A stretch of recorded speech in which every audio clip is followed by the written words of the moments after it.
Sir, Sendal Kumari ma'am, Sendal Kumari ma'am, Hello, am I audible? Sendal Kumari ma'am. Yes, yes. Uh, yeah, welcome ma'am for this great webinar ma'am. Yeah, thank you.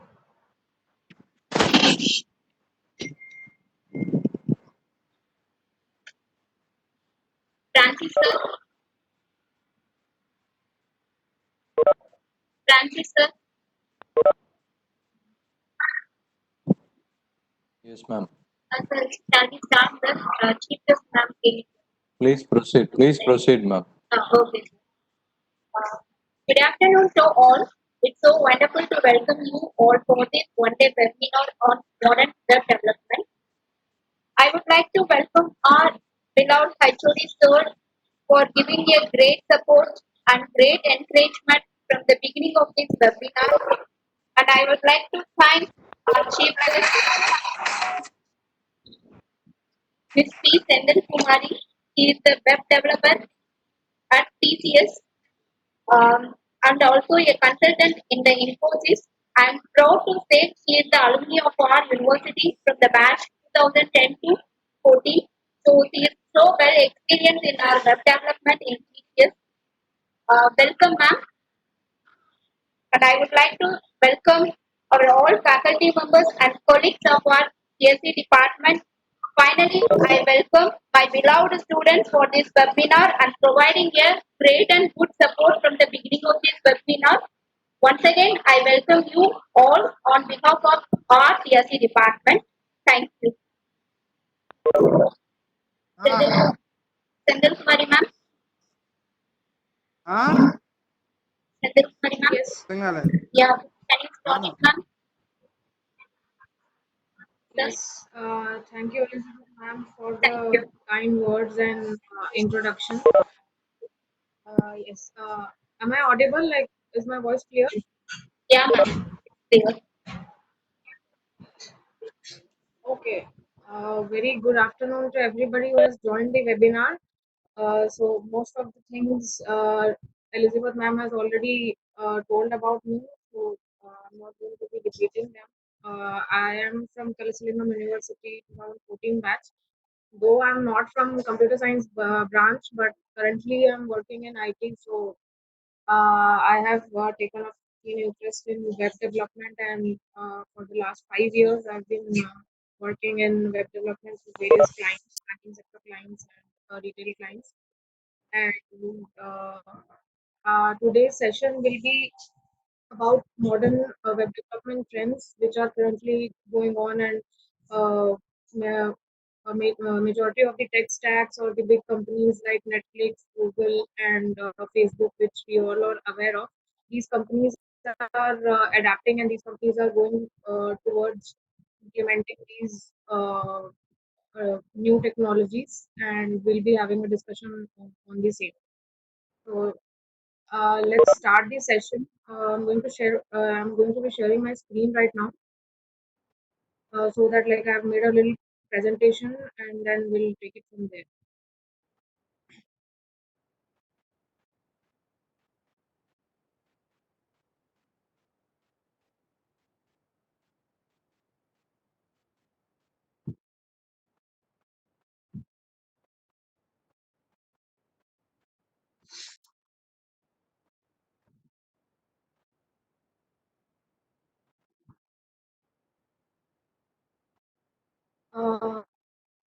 Is my screen visible? Just wanted to check.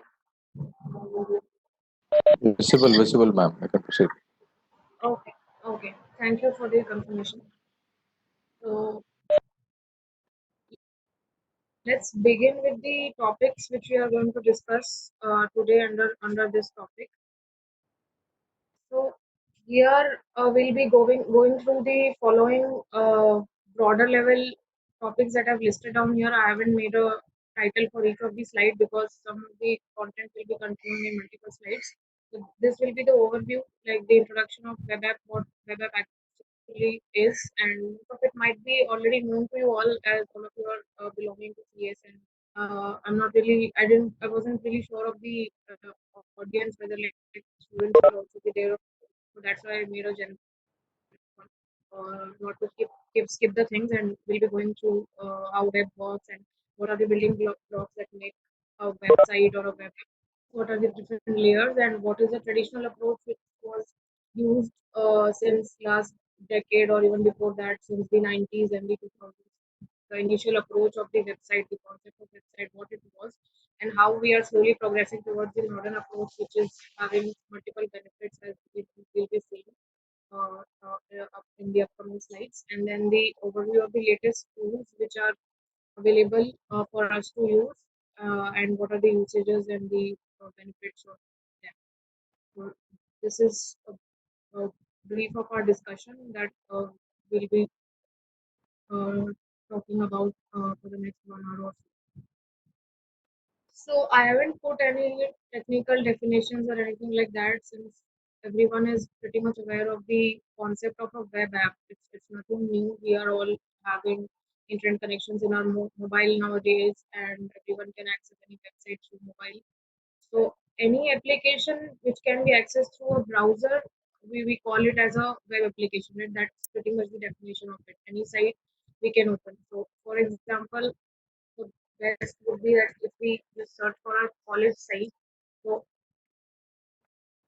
this is a example of a web app, right? So anything like this is a Chrome browser that I'm using. Any website that I'm able to access using a browser and an internet connectivity, then we call it as a web app, right? So that's about it. Any application which is accessible.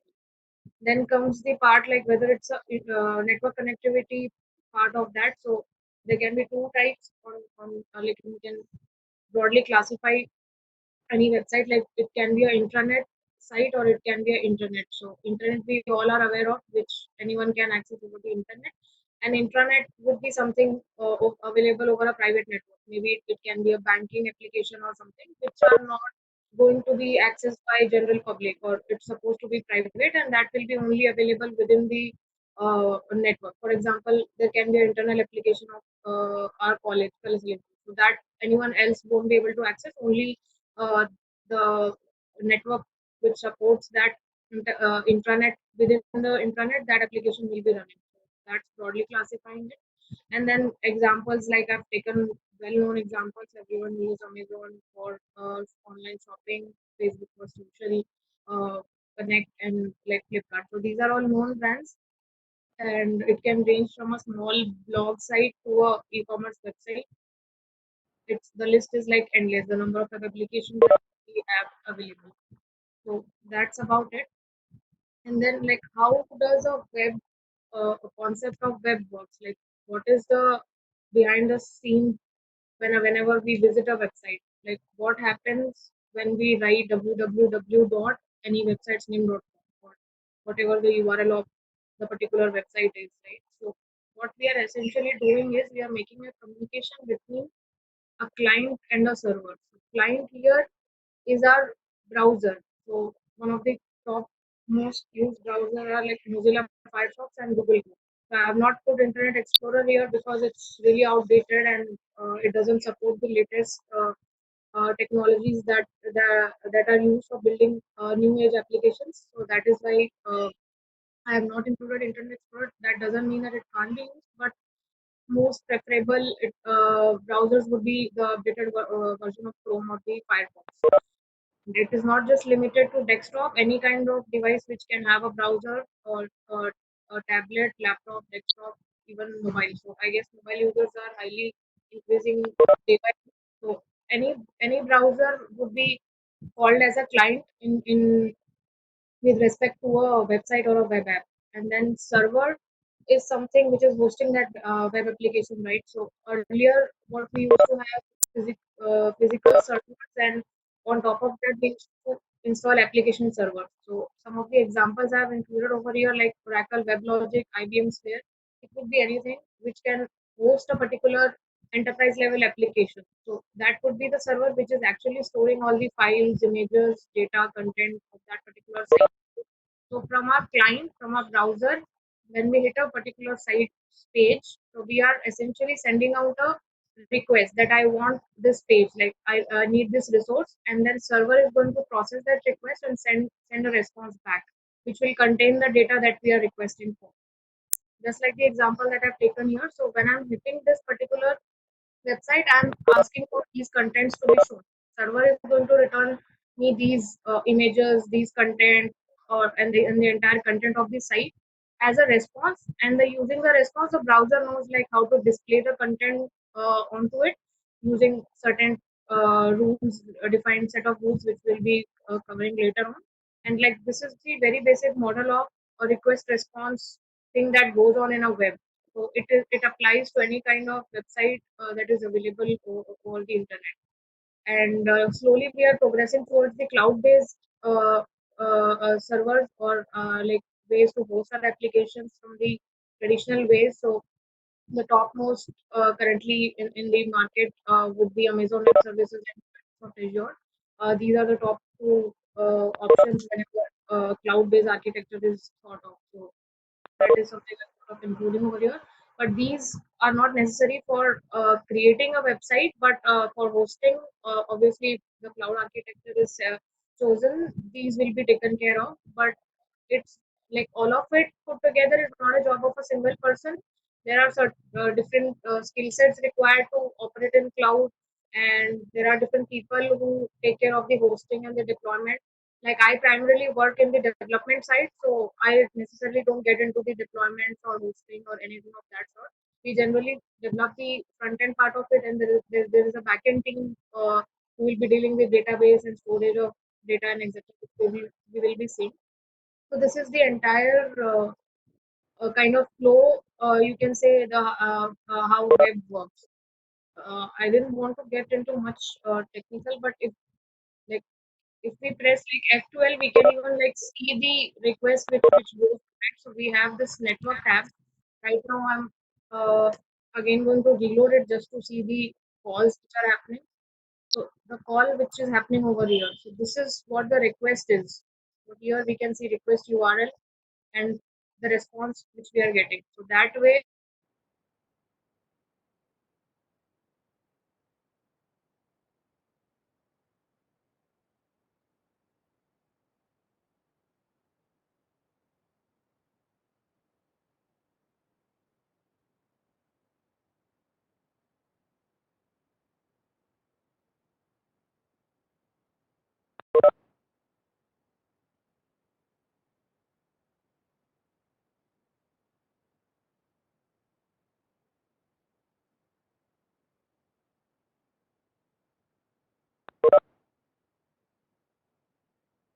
majorly we can divide it into two parts: front end and back end. Just a second.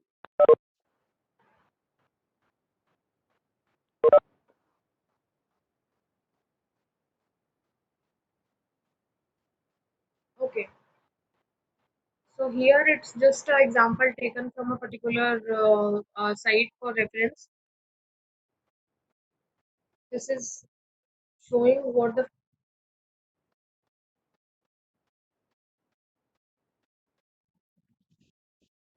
Am I not audible? Hello.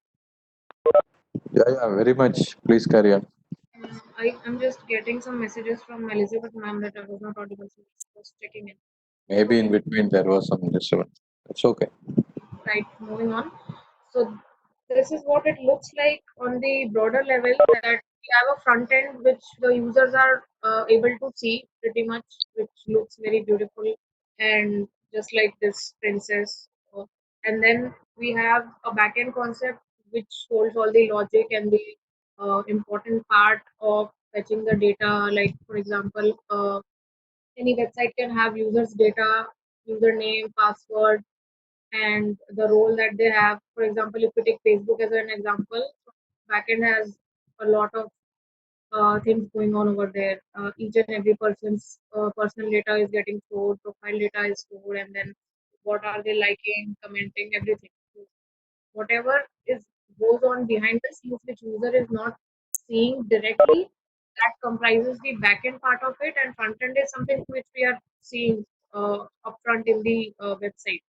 And end users will mostly be looking at the front end part of it, the website, the pages, the layout, and they'll be interacting with it, and they really necessarily do not care about how the request is processed, how the response is calculated or anything. So it, obviously it's not just limited to a blog site or a commerce site.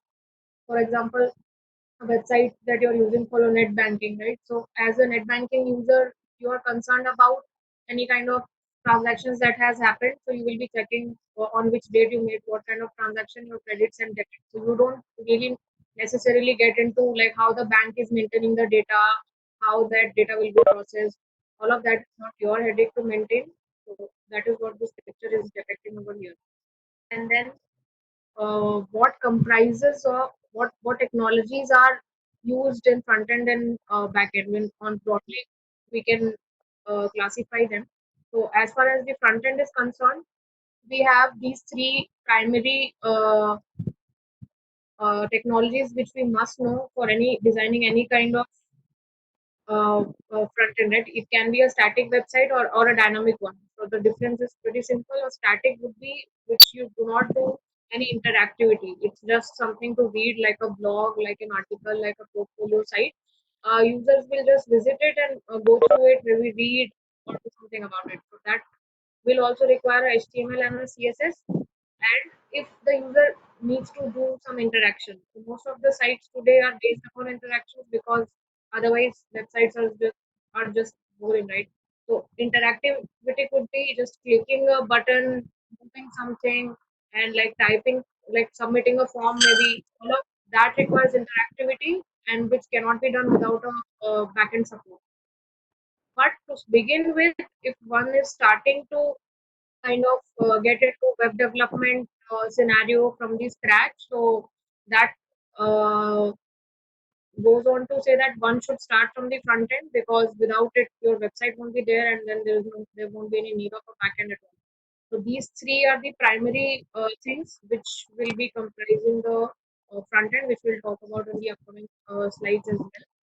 And then if we are covering this, then there are certain advanced concepts or advanced frameworks like React and Angular, which also is primarily used to create front end screen or like used for front end development.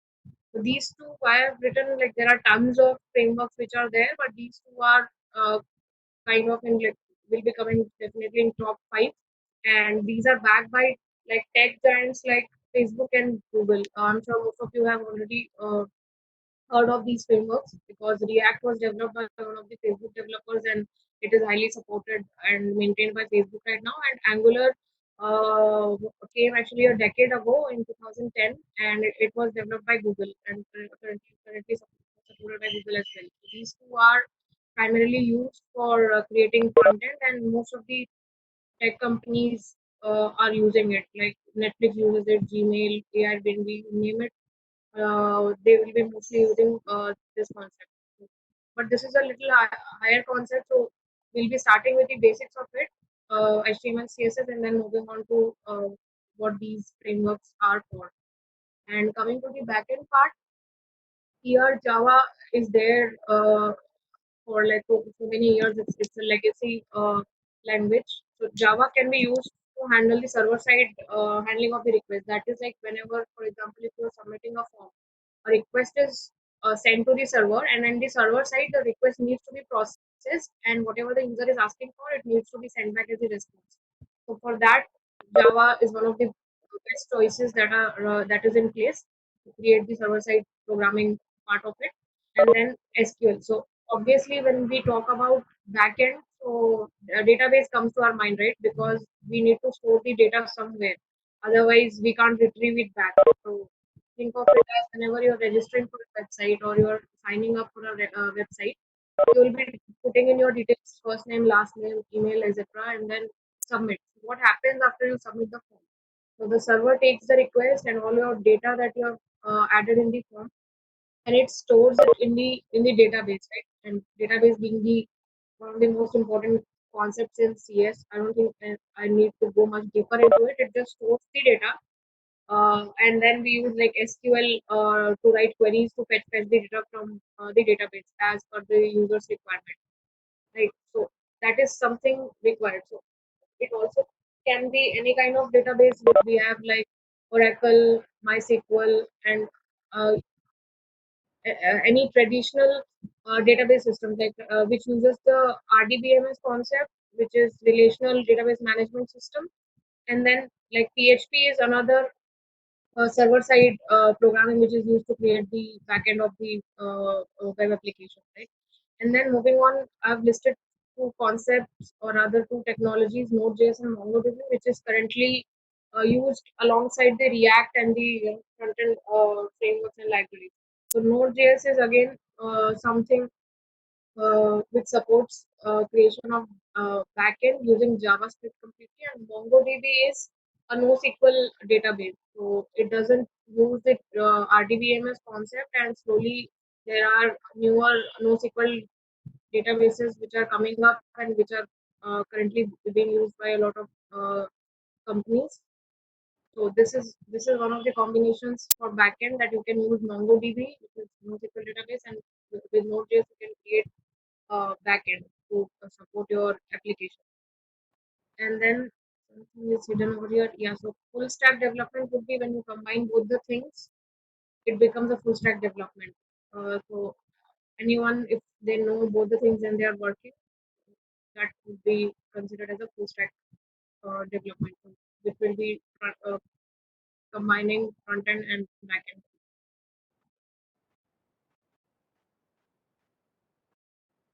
Okay. So to make it much clearer, the concepts of HTML, CSS, and JavaScript, it's just human anatomy kids some image which is used to explain anatomy to children actually, but I've just taken it to explain the concept of HTML, CSS, and JavaScript. So you can think of HTML as the structural part of your front end, as in like it can be called as a skeleton, or which you can see over here. So all your bones, skeleton, which forms the structure, right? So that is what is the HTML for a particular website. So it forms the structure. It designs like how the content should be arranged and everything, just like over here we can relate to it, but it doesn't look nice, right? Obviously you if we don't have skin and we don't have anything on top of our like skeleton and bones, it's not going to look nice. Anyone who like doesn't like to look at a skeleton, right? So that is the presentational layer that we're talking about, that which will be making our website look better. It will add colors to it, styles to it, so that it is appealing. That is one of the important factors for any kind of consumer or a user to be using your site. Right? If it is not visually appealing, people will not visit your website again. So that part is coming under the presentational part. And JavaScript adds interactivity, as mentioned earlier as well, that whenever suppose a human being is there but he's not able to move his arms or legs or walk, so that's of no use to anyone. So if we need to have interactivity, we need to be making it dynamic. So that part is the uh, uh, in the website which is taken care of by the JavaScript. So for static sites, one may not need the JavaScript support, but if you are making it interactive, then JavaScript comes into play. So, for example, very basic example of JavaScript which was earlier used was like whenever you're submitting a form, you can see certain validations going on, right? If you suppose you're writing your first name, so name cannot contain any special characters or numbers. So if you write 1, 2, 3 in place of your name over there. So JavaScript can validate it, the type of content that you're writing, and it can throw a alert message that this is incorrect and please correct it. And it will not allow you to submit the form unless you correct all the errors and like form is getting properly validated. That is the simplest example I can give of the usage of JavaScript in frontend, but that is not the only thing. It was earlier used to do only these type of things, and now it is JavaScript can be used to entirely create an entire application just using JavaScript. But obviously, you need to know the concept of HTML and CSS. Otherwise, it cannot be done. So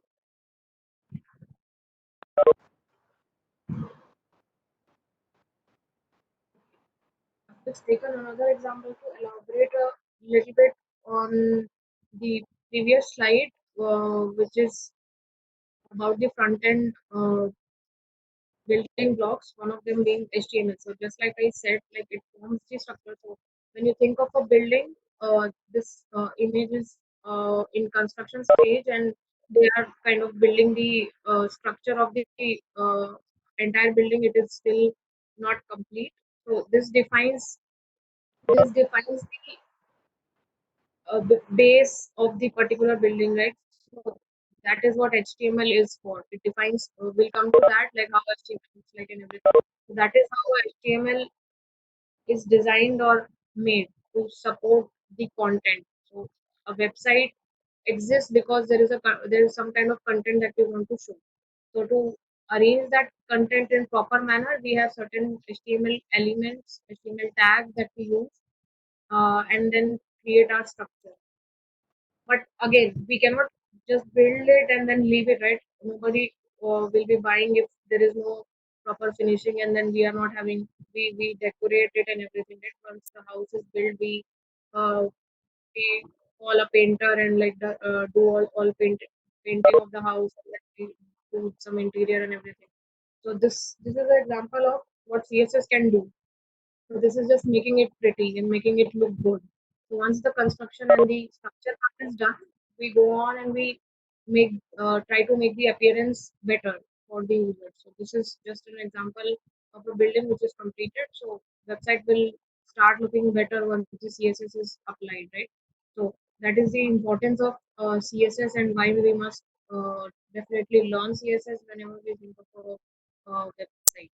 And then JavaScript. So here it's just an example, but it can mean anything. For example, if we are having a building of suppose 10 plus floors or 14 floors, so it doesn't make any sense if there is no lift to go, or so this is something which comprises the interactivity or the functionality part of it. Otherwise, you cannot just reach like at least if not lift, there should be stairs.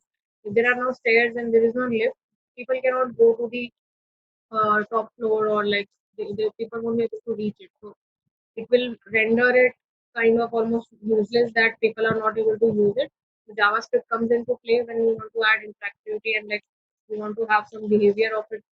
Then it becomes very important that we use JavaScript.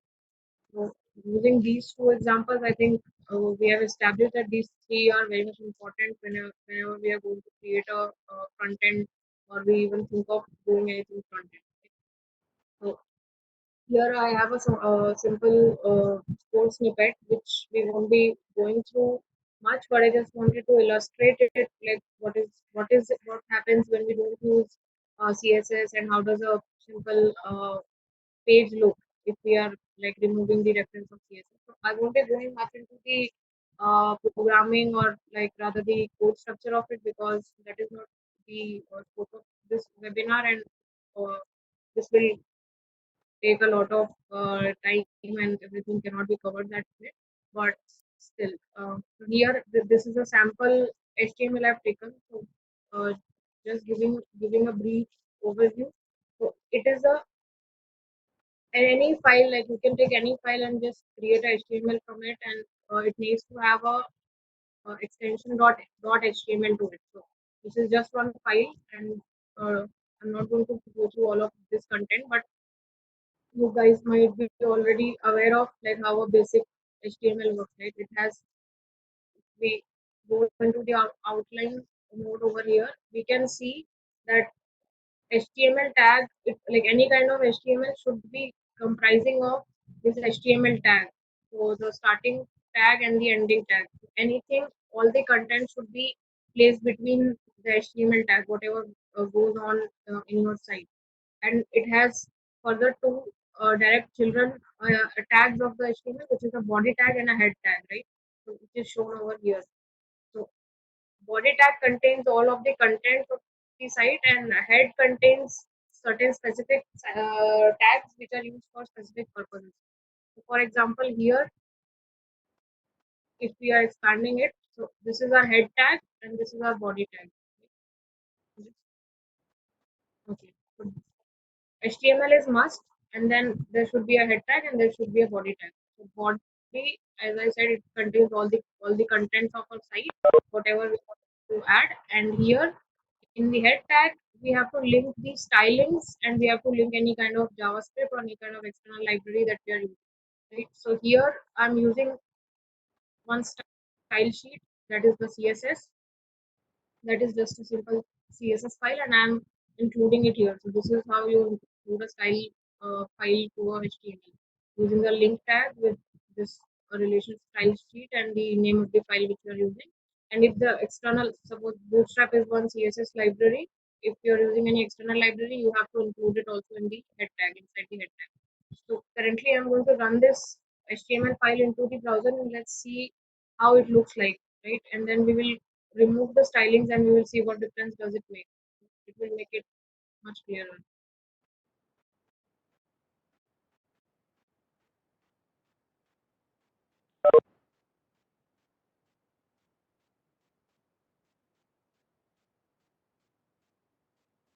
Okay, so this is some random dummy site which it looks like right now whatever I'm opening. So just to make sure that this is the same file, you can just check with the content that I have this menu bar, home, design lab, material, manufacturer, that is styled and it is kind of made a it is made into a horizontal menu bar kind of a thing over here. And there is a pink color background and then there is a button, there is a search bar, there is an image, and all of this slide. When you click on these things, it kind of slides and the next image comes. It is all like looking very nice. But what happens, like it is containing of CSS and HTML, right? It doesn't have any impact. That is why when I click here, nothing happens because there is no JavaScript yet. So if I want that, when I'm clicking subscribe, something should happen. I need to use JavaScript for that. It is not there. That is why it is looking like this. But obviously, it's not going to be of much use if I can't subscribe, if I can't search or anything. But I just want to illustrate that if what happens if I remove the styling reference. So I have one bootstrap reference over here and I have another reference of this particular CSS file that I've written over here. So what happens when I remove it? I have to reload it. See, all the stylings are gone and what we see is the plain HTML which is there, which really looks ugly and I don't think anyone would be ever interested in visiting this or like doing anything. It looks very ugly and disoriented and everything. So this is the importance of like CSS in designing anything. So this is how any website will look like if you remove the CSS from it or the styling from it. It will look very random. And if any of you has ever worked in HTML, which I'm sure most of you have an idea about, so you can just compare it directly. So this is a unordered list tag, and then there are li items inside of it, which is used to create a list. So basically, it is just showing the HTML list of items which is written over there, and it is not using any of the class names which refers to the styling, right? So this is something important that I wanted to highlight, that CSS is a must when you want to create any site which is useful to any of the users.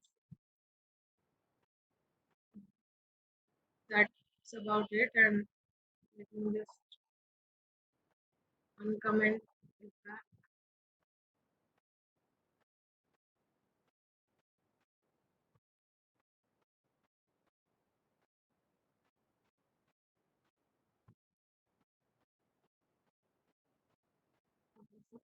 Now when we reload, it should definitely have the styling. So now it looks better, right? So this is something of a sample thing and nothing more to it. And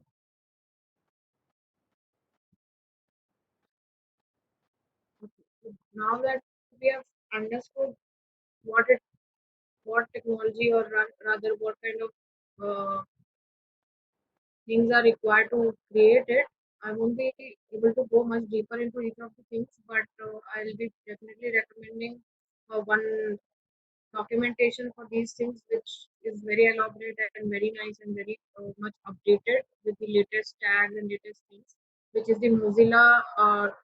Like if you just search for MDN, this site will be coming. So this is WebDoc for any kind of reference you want, right? In HTML, JavaScript, and CSS.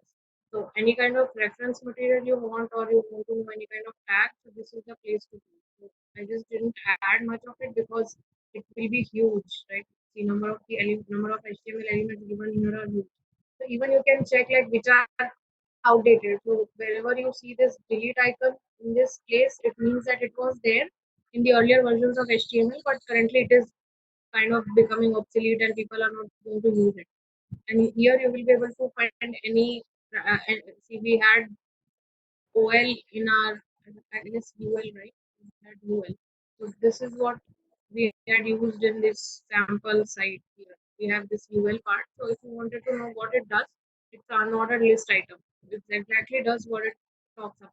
It takes into the account, and then we have like li elements into it, which are made into the list type, and we can have further nesting, and we can have further, like, we have milk and cheese, and we have type of cheese further, two types of cheese. So this is what UL does. So it gives you an example, and then it's a simple CSS, right? They are targeting the li, they are changing the type of bullet to the circle over here, and they are using square bullets for the li, which are inside of other lis. So this is what I meant. Like, it contains too many elements and reference and everything that one needs. So this is the best reference that anyone can go for finding out the usage and what each of the elements does. So this is basically about HTML, how to use the tags, where to use which tag does what, and we can, like, these are some of the newer semantic tags which are introduced in HTML5. So currently we have HTML5 going on, and some of the tags which does the same thing, but it makes it much easier when we are reading the code. When we have sections, we have P for paragraph tag, etc. So as I mentioned, I won't be getting much deeper into that. And then we have CSS here, and we have CSS reference, where again you will be able to see how to use the CSS. For example, what are the selectors that we can use. Even here, I can explain some of the things, right? So it's pretty much simple. It's nothing very complex over here. So we are targeting this particular class, and we want to have this color, right? So that's pretty much about it. And then if you want to change anything and see how it changes, let me give you one overview. So there is a depth tool, like you can, if you want to know like what element is represented by this one, right? So you can just do right click, you can do one inspect, and it will show you nav link, nav item. So these are the li items from our HTML page, which we just saw. Design lab, and then another li item, we have materials, etc. So just, you can just change the color and it will be changed. See, I've just changed the color of the text. I can make it blue, I can make it any color. So it will just change, but it will be temporary if you change it here. And if you're satisfied with your result, you can take the change, and you can directly change it in your file, whichever thing you are changing. So it makes it easier. Like, once you're done with the basic structure of it, then you can just go and see. You can just basically change anything you want. And if you like this particular color or the layout, you just have to take this color code and you have to replace it in the CSS. And what other rules are there in CSS, how to use them, everything related to CSS, again, this website is there, and we can like refer. We have animations, we have font color, like tons and tons of options we can have to create, style of font family, style, links, everything. So that being said, This is the importance that I was trying to highlight in the previous slide, that it is very much important that HTML and CSS are there, and obviously for interactivity we have JavaScript.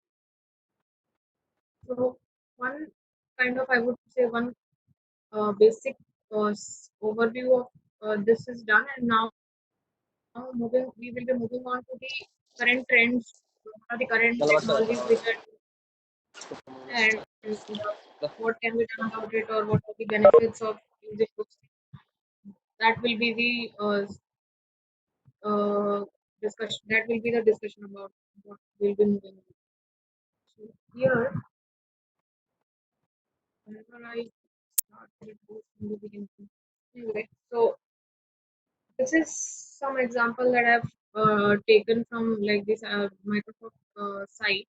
It's a very good example of explaining the traditional approach and the modern approach of how web works. Right? So initially, I had explained like there is a request which goes from our client to server and we get a response back. So this was happening since the beginning of internet and when websites were initially made and everything. So for example, I have an HTML page and then I'm requesting it and the server is processing and giving back the HTML to me. And then site is rendered, some sort of a page is rendered, and then I want to fill up a form. I have done all the data, filled all the data, and I'm going to submit it again, and then server will do something and then process it back and return a new sort of an HTML. So this process is not very smooth. So what happens is whenever that request response thing happens and whenever a new page is rendered, whenever a new HTML is rendered or it is returned by the server, it always reloads, which is not a very smooth experience. It always gives you a feeling of entire full page reload, right? Which would look like, if I go here, I don't know of any sites which are still using that older concept. But I'm talking about the fact that when I click do this, it loads entirely, right? So whenever you are clicking on anything, it is actually getting loaded again. So this is what the traditional approach does. So whenever you click on any link, it fetches and it brings you back another content and shows. So because it's all text-based content, it is not taking much time. So, but think about a video-based service like a YouTube or any other streaming services. So if that's what would happen on every click on everything, it will obviously have performance issues and it won't be a seamless experience. It won't be a very good experience of watching. So those are the kind of some of the drawbacks which was there in the traditional approach, that for everything we need to always request the server to get the content and the data. We never had anything seamlessly going on. For example, if I just click something and I should not see any reload on the page, but my content should be changed, or like my data should be getting updated. That thing was not happening. So then comes the newer approach, rather the modern approach to solve this, which is called the SPA life cycle. So SPA stands for single page application, wherein your entire application is fetched initially when the first load happens. It calls that particular file and which has all the data, and then on the subsequent request, like this particular HTML is not going to be fetched again. All the HTML part of it is rendered and like returned as a response in the first request, and then whenever this AJAX, that is asynchronous JavaScript, like request is made, so response is only coming from the DB. That is not the HTML content that we are talking about, but that is just the database things which we need to do. Only that is being fetched to us. So basically, to say our entire page won't be getting reloaded for that particular request. So to demonstrate that example, this this example is clear, right? So whenever I'm clicking on any link, it is going to reload it. This reload is very much visible. So this is the traditional approach, that when you click on it, it loads and it requests the server to send you another thing, and it will be sending back another HTML in the response, and it shows. But how does the application look when you are following the modern approach, right? So I won't be going into the coding details because it contains like advanced JavaScript and everything. but this is just a sample note-taking app which I have run in the local host. Like I'm running it in here. Let me just reload it first. This is a simple app to demonstrate the seamless experience that I was talking about. Right? So if it is a note-taking app, so I want to like make some notes like buy milk. You just take this. So I'm adding. So now you see nothing reloaded, nothing happened. I just clicked on a button and JavaScript was used and then like it got added over here. And when I go to the active tab, I can see here. Now you may be thinking that both the things are same, but let me just add another thing. Yeah. So let me add another active. I'll be adding it. I can see cook dinner here and then I'll be able to see it in all as well. Suppose I've had like uh, prepare for exam. So this is something. Suppose I have completed this particular task. I have completed. I will be giving the status as added. It is added here, but if you see in the active, that completed note is not there because active is supposed to show only active. And then when we go to the completed part, we particularly see this thing. And there's nothing in pending, so we don't see any particular note over there. So just example, I'm giving random thing. So it is getting added in the all, and when I go to pending, it is added over there. Now you may be thinking what happens if I add a new kind of a status, right? User can add anything. It will show here, but it won't be showing in any of the tabs, but it will show here if it is not matching with any. So the reason why I'm showing you this particular example is nowhere you saw that page is getting reloaded, but my content is on the fly getting updated. Whenever I'm doing something, I'm just clicking a button. You can immediately see this data being appended over here, but neither it reloaded, neither it took extra amount of time, nothing. It was just seamlessly getting added as soon as you click over here.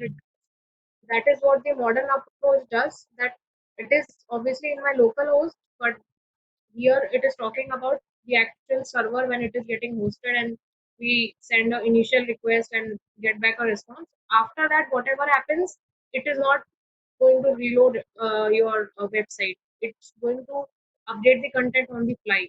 That is the most important advantage of using or like going towards the single page application, which some of the benefits we'll be looking at in the next slide. Okay. So here, that is what I have been mentioning, that all the contents of the HTML are retrieved in the initial request, and whenever user is interacting, the page will be dynamically getting updated. Just like I showed just now, that whenever a new note is getting added, it is getting added to the list, and then it gets updated on the fly. And then these examples, like it gives a native app-like experience, which only means that we are using a lot of mobile apps, right? It's a, for example, WhatsApp. We have Gmail app.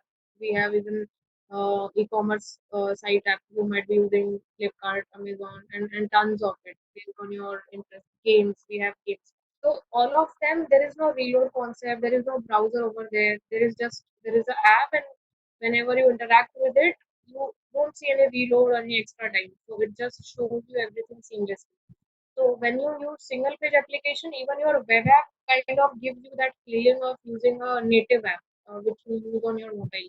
So these two points are covered, and then it obviously makes it fast because there is no reload, there is no again fetching for resource, and those things are not happening. So performance is increased, and you can make it easily responsive. So responsive here only means that people are using variety of devices these days, tab, mobile, website. So obviously, uh, any website can be used in the mobile also. So you don't want the website to break just because it is not designed properly. So in the mobile, you will be able to see that it's breaking. So you can just design that to support any kind of device with, and then it has better caching mechanism because once your data is loaded, browser can cache it, and the next time it can load from the cache itself. So even if you're losing internet for some time, you won't see any difference because it will be loading the site from the cache itself. So it helps in cases when we do not have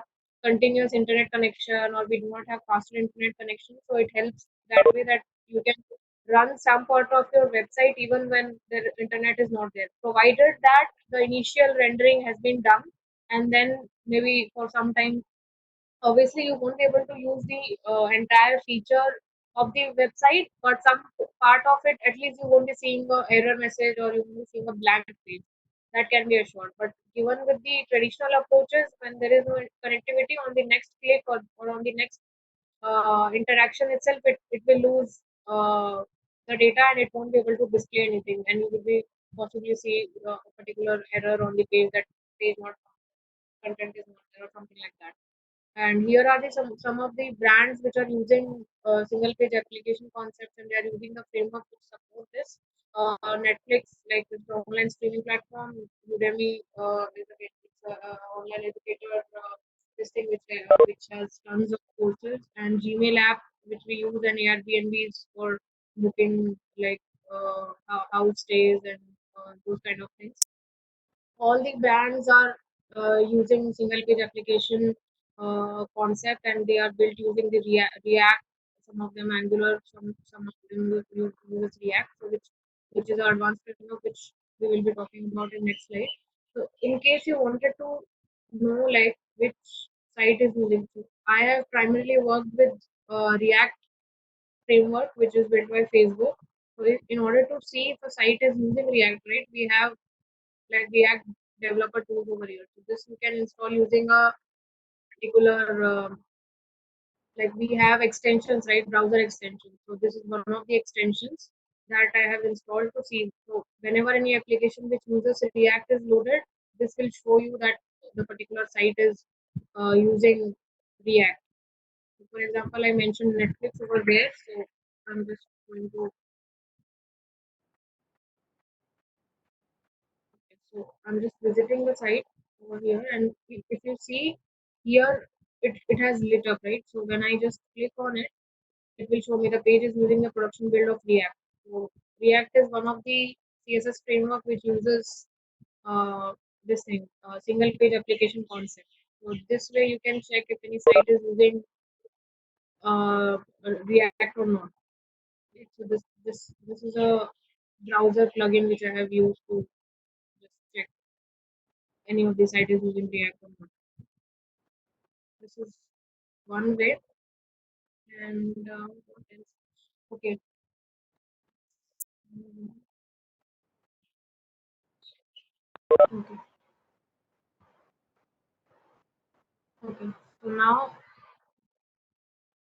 that we have covered the benefits benefits of using single page application, this is entirely talking about the front end part of it.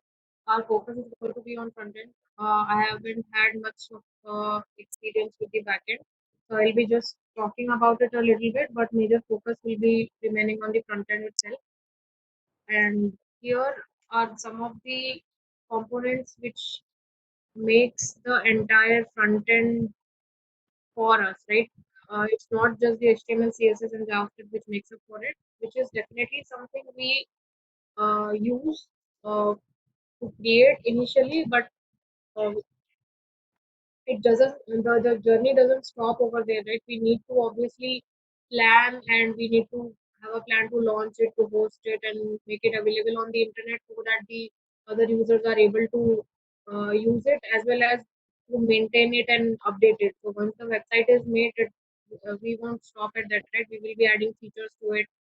For example, even in the note making app, it is just a very basic thing, right? We don't have any way to filter the notes. We don't have any way to clear out the notes which are already completed or which I have done or anything. If I want to delete, I don't have a delete feature. So likewise, any kind of web app always it's always updating with the client requirement or the business requirements. We will be adding features, we will be modifying certain features, we will be adding content. So that goes on, and for some sites like an e-commerce site, they are always dynamic, right? You guys will be seeing Flipkart, Amazon, or any of the major brands that you will be using frequently, that not their content is never static. The images, the carousels, the animations, the products, pricing, everything is dynamic and they keep on changing. So what takes for us to put everything in place and what are the things which we have to use other than the like basic different things that will be covering further, but not nothing much in detail as we are short on time and everything cannot be packed into a single session. So I will be just talking about it and we'll see the usage of each and every thing. These are some of the concepts that I thought of that comprises our entire web development currently. So let's talk about it one by one, and some of them we have already covered. So we will just quickly rush through. So again, this again multiple times it's defined that it's the basic structure of it and the building of it and everything. Some of the tags, some of the tags are like head tag, body tag, etc. And the latest version is HTML5 and whatever updates are happening, the version name is not changing. So currently it is just HTML5 and whatever versions you can see HTML4 or before that HTML1 or anything, those are all obsolete and current version is this. So going on to CSS, right? So I already showed you the importance of CSS, how a page will look like if you don't use it. So primarily it is, can be used for styling, like you can add colors, background colors, you can use a font, etc. And like Flexbox and Grid, right? This is used for content layout. These are comparatively newer concepts which came in CSS, and the latest version is CSS3. So these two are used to put your content in a place that you want. For example, if you have a menu, you want to keep it horizontal for your desktop and you want to keep it vertical for your mobile. So how do you do that? So Flexbox help you create such kind of layout. So again, I won't be going much into detail, but just to give you an example of what is there.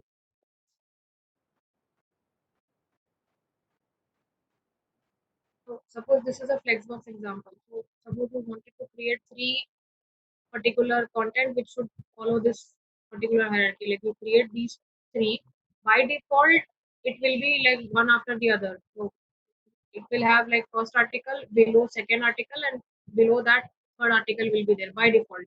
But if you use the CSS property display flex, it is going to arrange it horizontally like this. If this is not used, by default it will take up the this will take entire width, this will also, and then that way. And if you wanted that it should be vertically stacked, you have to give a flex direction of column. So that will be arranging it on like on column basis. So there are certain properties like it is again a huge topic, so I'm not going to go much into it. But just to give you an idea, this does that. The flexbox and the grid is again a particular CSS concept which is used to lay out your content like a grid. Like it can have rows and columns, and you can place your content according to your uh, your need or how you want to display it. Right?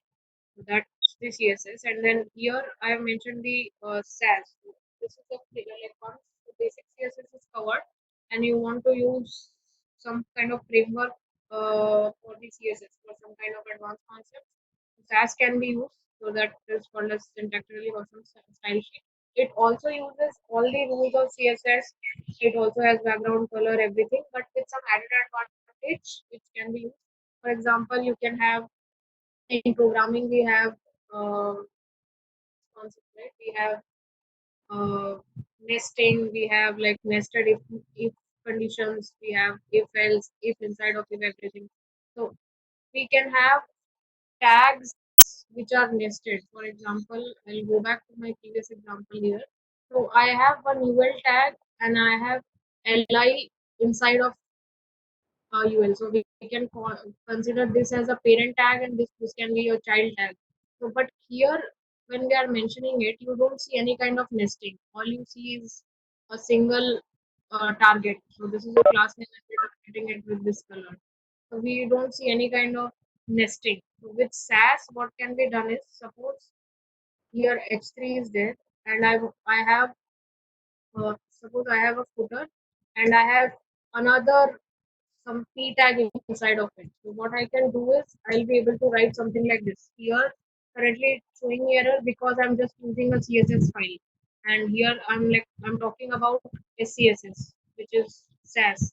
So if I use SAS, I'll be able to do this sort of a thing. So if my HTML is nested, I can also use nesting inside of my styling as well. That is one of the benefits of using SAS. And then we have like you can use variables just like you use in normal programming. You can use variable inside of CSS, which is very handy. Like you can just define one variable for your theme color, and you can use the variable instead of the color. For example, this is the color you want to use, so you can just create a variable and then use that name color. So CSS is again a vast topic to cover. So again, we have other libraries also which you can use. So there is Bootstrap, which is well known, and there is Material UI. For example, even this is using Bootstrap, so that is why you will be able to see another Bootstrap link style sheet. This is using Bootstrap 4. You can have any other thing included. So what Bootstrap does is there are already styles defined in Bootstrap. So what you have to do is you have to use the correct class name and it will just give you all the stylings. That is the benefit, that you don't have to create anything from scratch. So one can learn the library and make it easier to create the stylings, and we don't have to create everything from scratch. That being said about the CSS,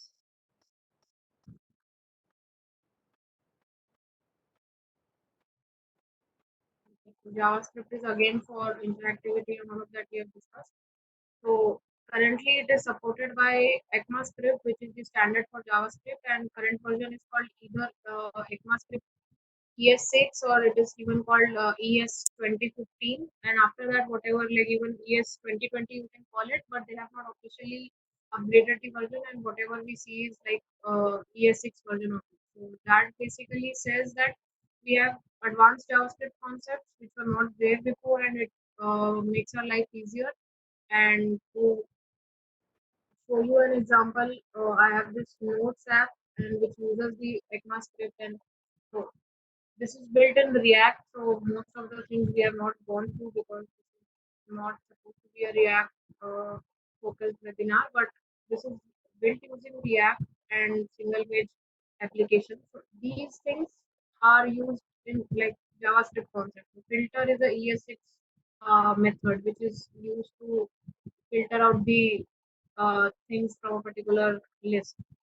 These are some advanced concepts I do agree. So those are coming from the ES6 part of it. So advanced JavaScript.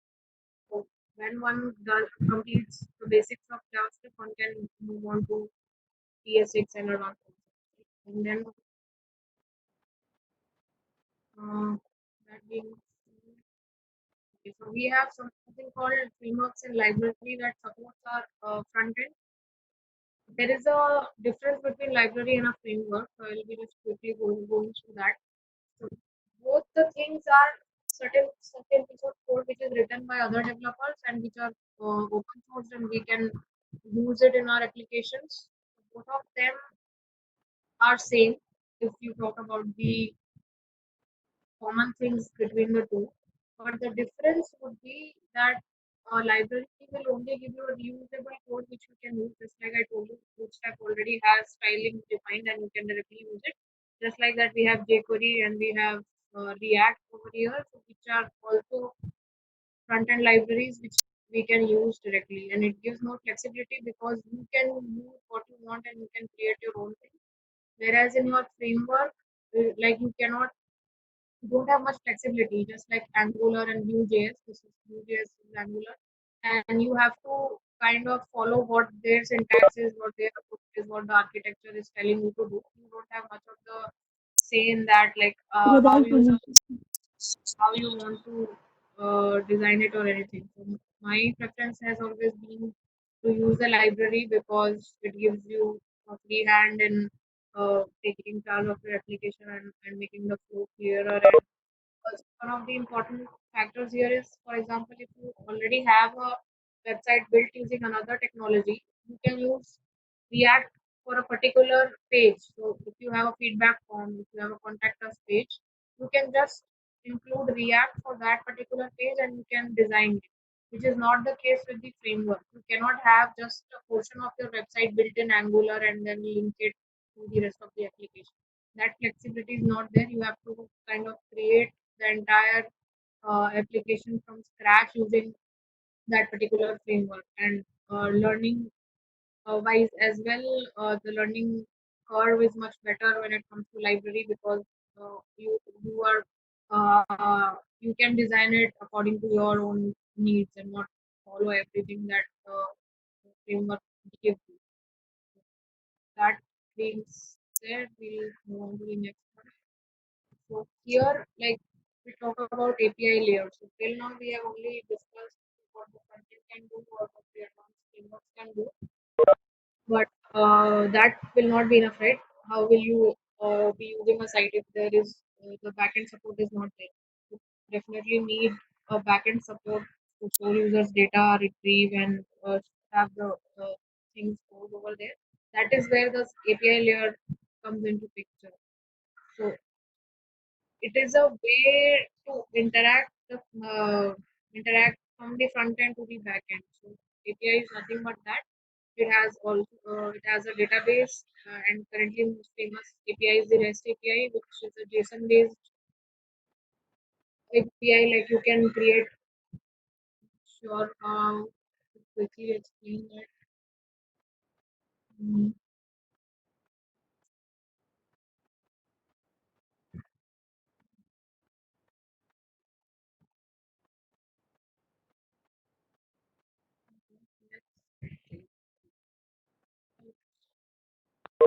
this is a website which uses React.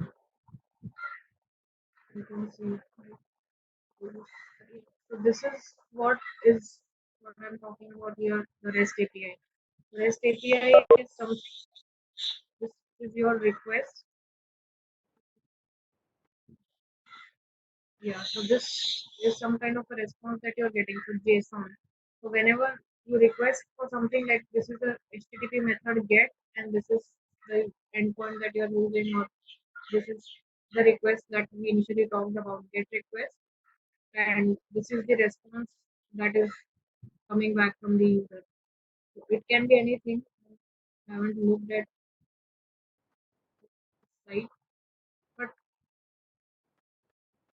like, this is the way the interaction happens. So the request will be made and the response will come, and the entire thing is processed from the backend through API. So these request response things are called as, like, REST API. You can use Node.js with Mongo to create it. You can use microservices with Java to create APIs, etc. And if you are just a front end user, you can just use a API which is already there for you to use. For example, I'll show you one example which is there. So this is a cat API. So there are a lot of free APIs which people have designed and which people have like put up for anybody to use. What it does is it will give you API related to, like, cat. So it is a public service API for cats, like just like that you have for dogs as well. So what it does is, this is the endpoint which they have given, right? So this is endpoint as in the request. So this request URL basically. So this request URL is something that they have given. If this using proper front end mechanisms which are there, so in response you will be getting this JSON.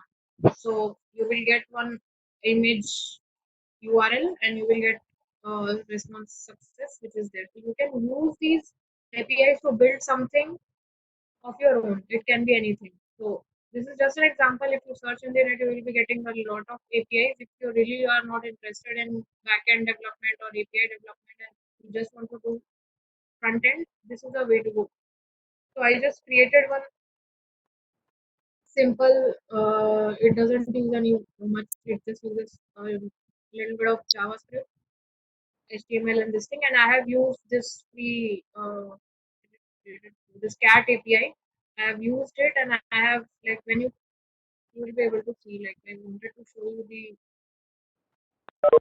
request response structure. So what I'm doing is you will be able to see now there is no request. When I click on this get a new cat, so you will be able to see search, this is called, and a new, here you will be able to see new cat image has come. Right? How did it come is I am calling this endpoint which is provided to me by this cat API, this service which is free for us to use. And then in the response, I'm getting this data. I'm getting a URL of this cat image. I'm getting some other breed details, etc. So now what happens is I'll be clicking another one, another request is going, and now I'm getting another image, and that image I'm replacing. So this is an example of making use of API. So this is what the API does, right? So anyone, I have just created it for demonstration purposes. One can use it to create pretty much about anything. You can create it and like to improve your coding skills, or you can just create a project that you like to make, and it can be anything. So a lot of the APIs are available for us to consume. So one of it I just little bit improvised on it. It also does the same thing. It as a home page of this thing, but when you, and then again the responsiveness which I was talking about, you saw that in the website mode it was, well, in the landscape mode it was like this, but it didn't break. I'm just doing the responsiveness. So in the mobile, if you visit it and it is available on internet, so if you visit it, you will be able to see the proper version of it. So here, if you click it again, this is calling the dog API over here, and then it is displaying certain details like breed name and etc. So it is nothing very complex over here, but just a kind of, you can call it a pet project or something. So this is what is API. This is a API. It is a request to the backend, this API, and it is giving me something in the response in the form of a JSON.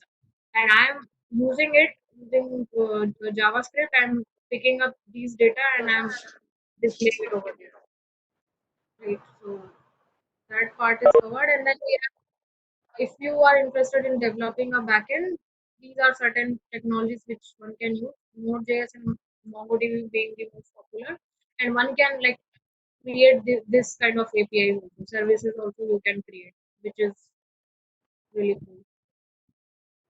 Then we have certain build tools. So build tools are again required because once you are done with your development, you need something to put together everything, and that which something create something which can be, which is deployable, right? You have tons and tons of code, you have n number of files, we have like image files, we have JavaScript, we have a lot of files going on. For example, if I show you the notes app which I showed just some time back, so I have a header, I have header CSS, I have something going on here, I have another component CSS index. I have a tab thing which goes on. So you just see there is n number of files, style sheets, everything is going on here. So I cannot put all the files. So I need a final deployable version of this which I can deploy or I can host or do anything about. So there my build tools come into the picture.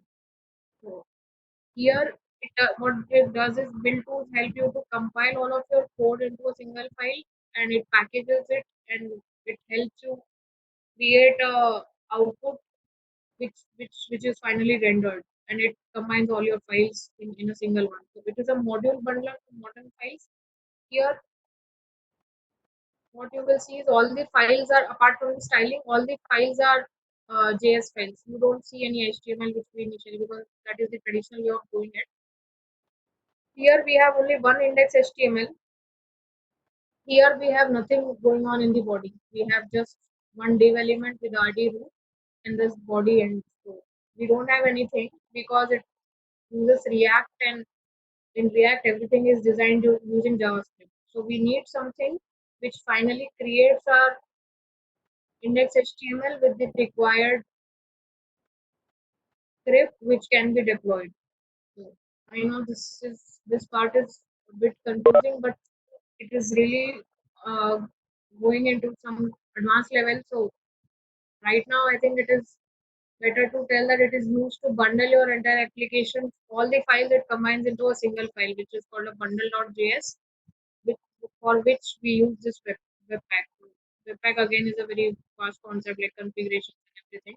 So here in my React application, if you see there is a okay, this is a using created using template. I won't be able to show you right now, but like this is primarily used to create that, and there are other build tools available like Browserify, Run. So these two are kind of famous. Webpack is a really famous tool to use for building the application, and then we have to use Babel. So this is important because it acts as a transpiler. For example, I showed you certain uh, advanced JavaScript, right? So here I'm using this map.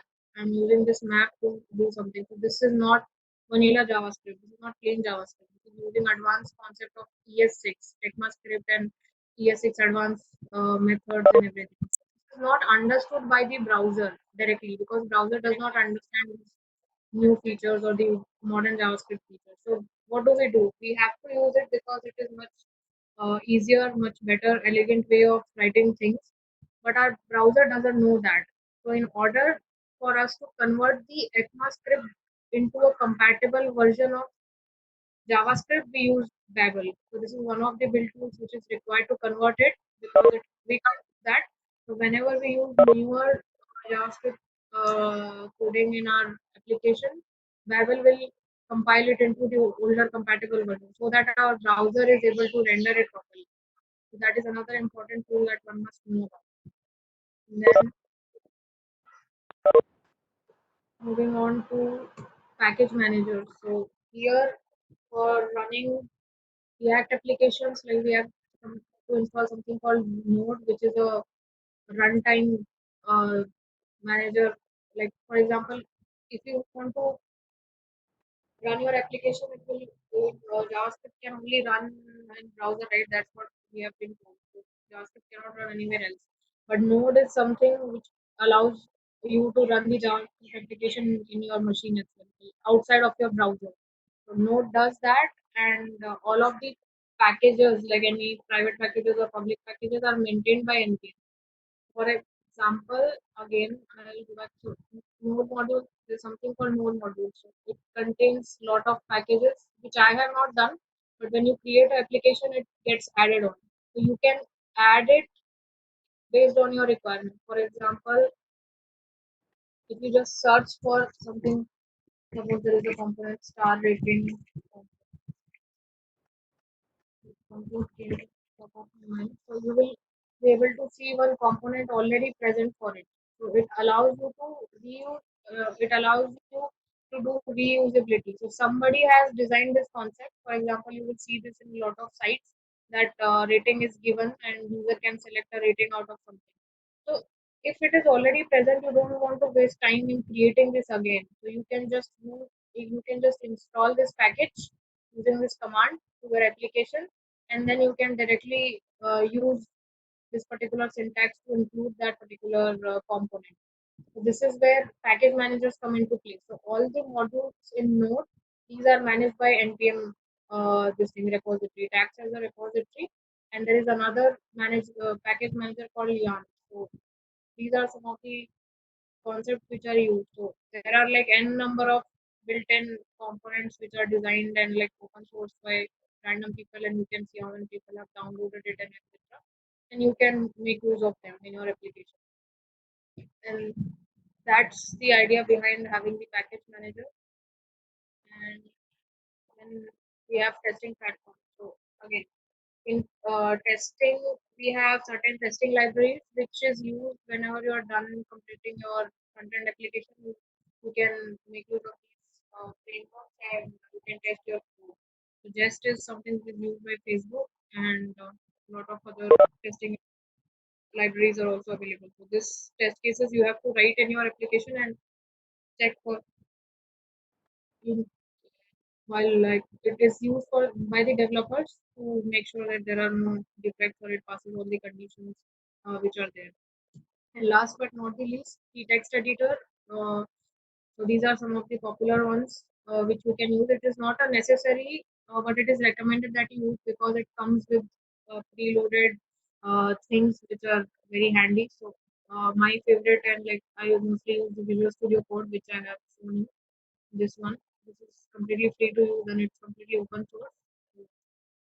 This is something which is recommended also for front end development, web development. But anyone can is free to use any of the other text editors. So, and yeah, so then comes the deployment part. So once you are done with the development, then you have to deploy it also. So Netlify is one of the service which allows you to deploy your sites for free. But I have done these two sample projects which I showed you, the dog one and the cat one. So I have deployed it using Netlify. It is pretty much static, as in it definitely calls the API and everything, but it doesn't have a back end or a front end of its own. Like it is just calling the API which is already there, but it won't be the case always. For example, you can think of this application scalability as I can give a sign up option, and people who have pets at home, they can upload their pet's picture that will be featured over there. There can be option to like or dislike a particular dog picture. Lot of possibilities are there. So if you want to include that, it will become a dynamic. It will have a backend database, everything. Then there is a popular deployment option called Heroku. So these are just examples I have given. This is not limited. There are cloud deployment options available, but mostly they will be coming with some kind of pricing if you want to host your sites.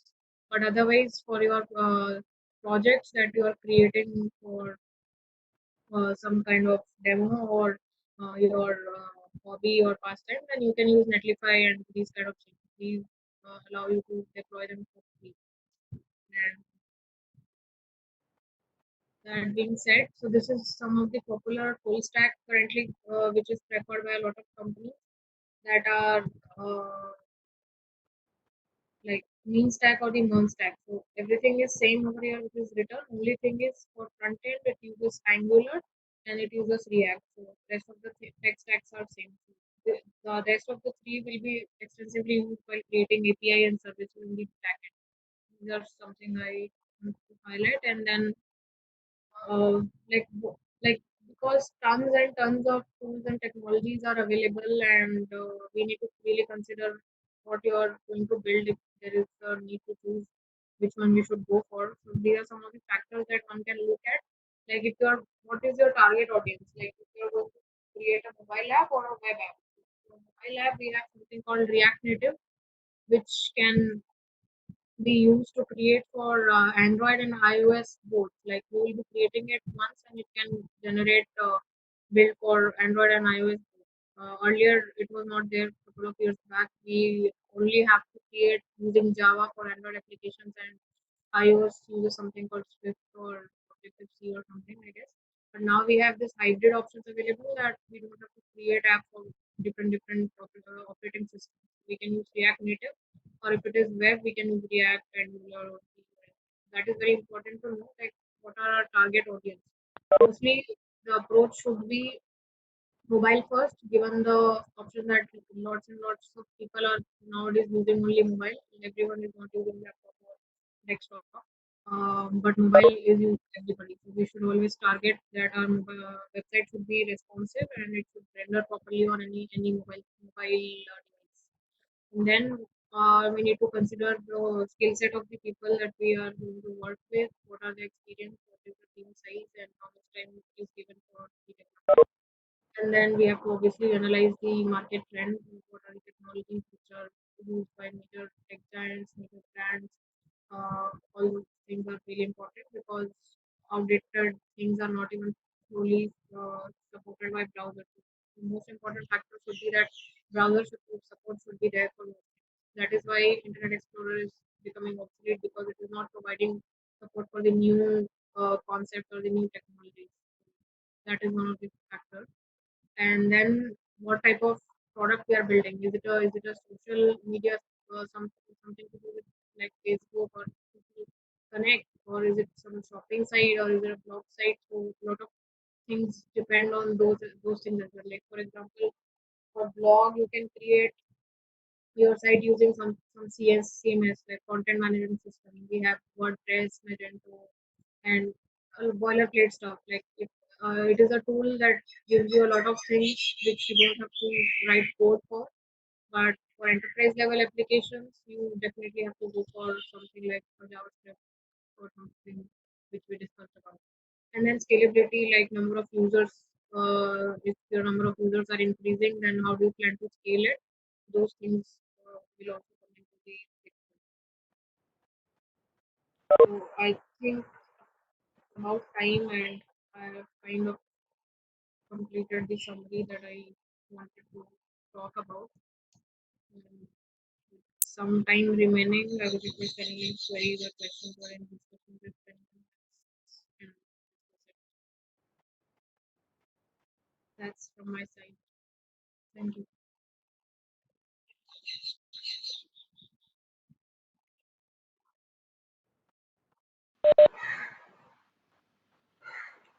Elizabeth, ma'am, you're there? Yeah, yeah, Yeah. So yeah. I'm there. that's I'm from there, my end. Sandil Kumari. We can Uh, take a yeah, question. if anybody is having question, please ask. Just ready to hear your doubts. Please ask the question.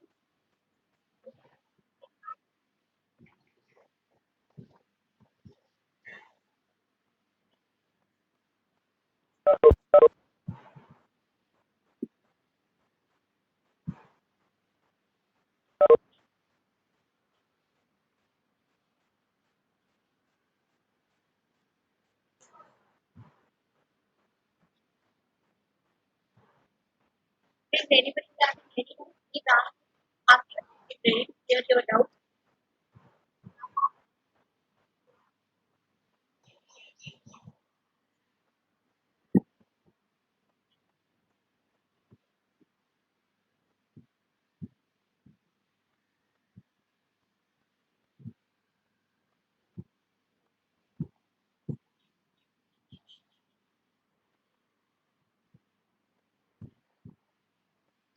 Okay.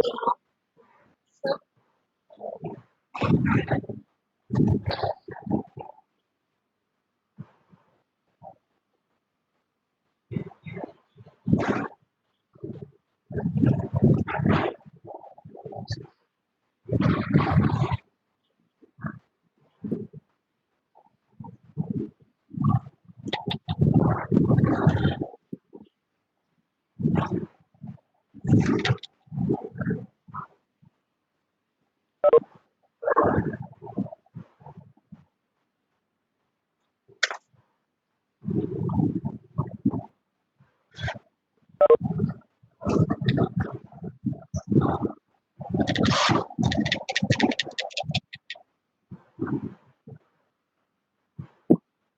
anybody wants to ask questions?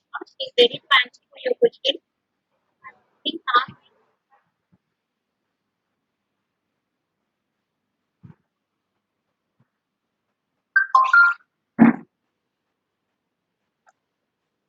Okay. Okay. Thanks for sharing your new ideas and aspects. So we have gained more knowledgeable ideas and what how to develop the web page of our own. So very good and very innovative session. I thank you so much for making this session a great successful because of only it is possible. Thank you, Sendil Kumari ma'am. And I would like to thank our management and vice chancellor for giving a great support. And I would like to thank Dean ma'am and especially ma'am for giving me a great opportunity to organize this webinar. And I would like to thank our HOD sir for being a supporter from the beginning onwards to organizing this session. And I would like to thank a special thank to Sahavan sir, Raja sir, and Robert sir for making association with CRC and CSL. And I would like to thank our faculty of the CRC department and colleagues for giving a great support from the beginning onwards. Finally, I thank my beloved students for giving a great support and making this webinar as a great success. Once again, I thank everyone for being and supportive for this grand success of this webinar. Thank you all. Thank you, ma'am.